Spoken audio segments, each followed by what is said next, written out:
Good morning everyone. Since 2020 is over, it's time for a quick summary of all the models that I've painted in last year. Before we begin, I would like to introduce one ground rule. By painted, I mean models that are 100% ready for play, nothing still waiting for a touch-up here and there or missing parts. Only battle-ready models. If any of the models catch your eye and you would like to see more, check out my Facebook, Instagram or blog page for more detailed pictures of most of them. As you can see on the table in front of you, I divided the models into 3 categories, basically 3 scales that they were painted in. On the left hand side we have 6mm, the biggest category as the name of the blog implies. In the middle we have 15mm and on the right hand side is 28mm. Let's start off with the category with most painted, which is 6mm. The dominant race for this year were orcs. I basically decided to redo my entire orc army.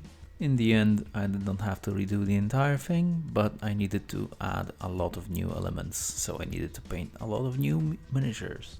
Before I start counting, I'll add a summary counter to the top right corner of the screen so you can track with me how many units were painted this year. Starting off are 3 original Games Workshop metal war buggies.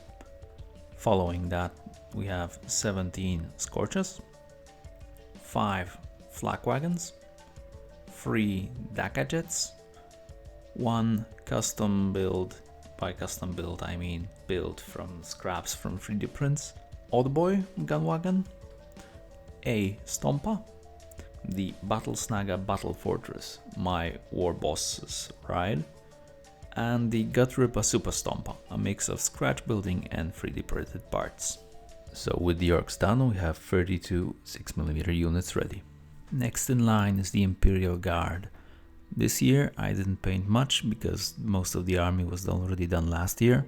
I just followed up with some touch-ups, being 5 Chimeras, 2 squads of 3 Manticores, 6 total, and 13 units of infantry for the new infantry company. Following that we have the Dark Eldar, 3 transports, 4 Ravagers and 2 Vessels of Pain, were all I needed to prepare a Minigeddon 1000 point list to get a game and test how they work. Since they work pretty well, I think I'll be expanding this army sometime in the future. The last big 6mm detachment is a tank force I painted after playing Horizon Wars. It consists of 6 main battle tanks in 2 color schemes, 2 heavy artillery units, 3 light tanks and 1 super heavy. I hope you will be able to see them in action next year if I manage to get a Horizon Wars games. Finishing the 6mm line is a bit of a dream come true. I always liked the Vulture from MechWarrior 4 and I finally got to paint the one I printed some time ago. It's not the best paint job, but I really like the sculpt. A fun fact, my friend told me that he was actually green, and when you take a look at the video, he is, but the fires in the video make him look yellow. And since I always thought he was yellow, I decided to go for it and make him yellow. As for the non-battle units, I made 2 shot-down planes, a Marauder bomber and an Eldar fighter, 5 buildings at the moment, plus a bonus taco truck. I have a lot more printed, but I'm still debating how to actually base them to make them good and usable in games. Finishing this section is some woods, generic terrain for all scales and purposes. These were purchased, I only based and painted the bases. Moving to 15mm, we start off with the first project of 2020, which is a force of 12 police officers for my Cyberpunk games. Following is a force of 19 firebugs. A quick reddish paint job and some wash was enough for them to play a part in Operation Last Train. In general, this entire section was sponsored by Solo Wargaming, as in the activity, not any company or something like that. Most of the units that you saw or will see were prepared for either Operation Last Train or Perilous Tales, 2 15mm solo games that kept me running through 2020. With that digression out of the way, let's get back to the review. Speaking of perilous tales, here is one opponent that you did not see on the table, me neither. I hope to field him in 2021. This is the Blob, consisting of one big blob, 3 medium blobs, and 6 small blobs. Jumping away for a second from Perilous Tales to Hardwired, a game which I purchased and want to review this year. Here are 2 cyberpunks that I prepared for my crew. One is the melee specialist, the other one is the range specialist. As you know, knowledge is power and you can't have a thing like too many scientists. That's why I decided to finish the free scientist from Oddział 8. Fun fact, Oddział 8 is based in the same city that I am. A world-class 50mm producer in the same city as I am? Coincidence? I think not. Jumping back to Perilous Tales, here is the Vampire Count and his bat swarms. The bat swarms are a bit too big since they're 28mm, but I decided to keep them that way to make them more visible and to use them in other scales as well.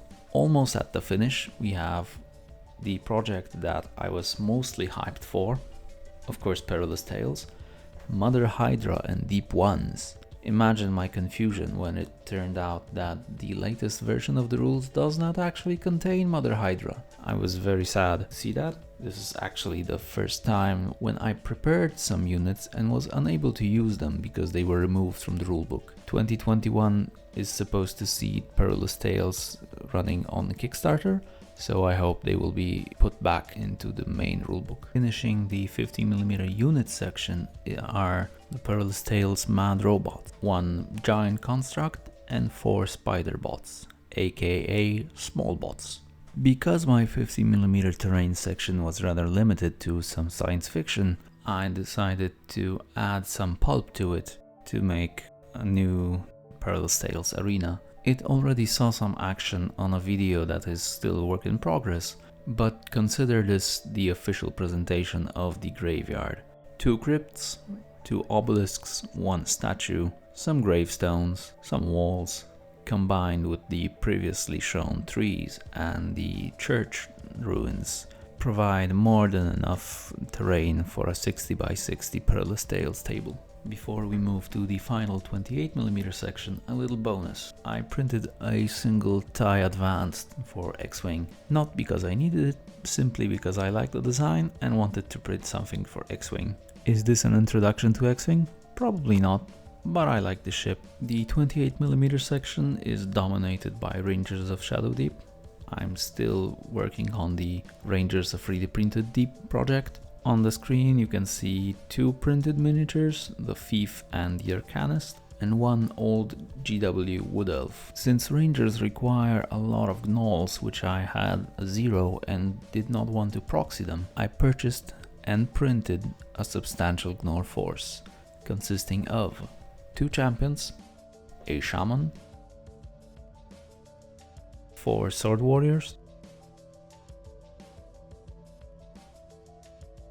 3 shield bearers,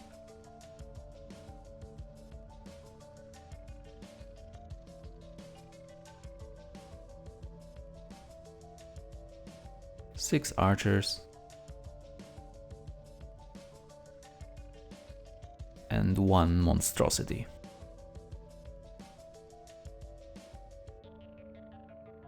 Later scenarios require also some corrupted darkwood vines, which I envision as some kind of plant, so I took a look on the internet and found this design, which I printed and painted.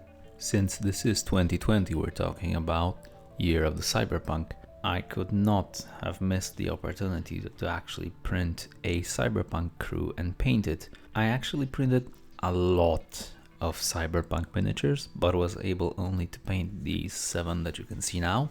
From the beginning of the year I am also involved in beta testing a new cyberpunk with an S, not a C, as in Siberia, game.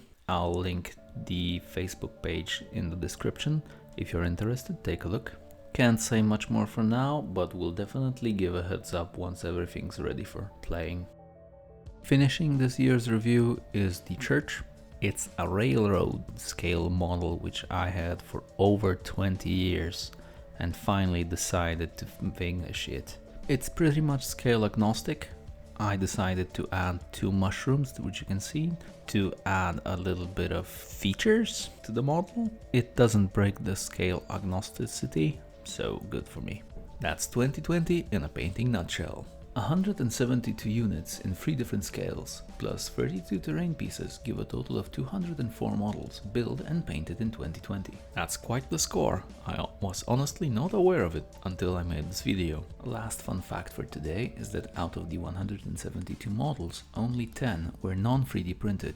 3 war buggies, 6 Odja Usme 15mm and a single wood elf. The rest was 3D printed. 99% of them was printed on my FDM Ender 3. If you were wondering if an Ender is the way to go, hope this video pushes you in the right direction. Thanks for watching. If you enjoyed this video, please remember to like, share and subscribe.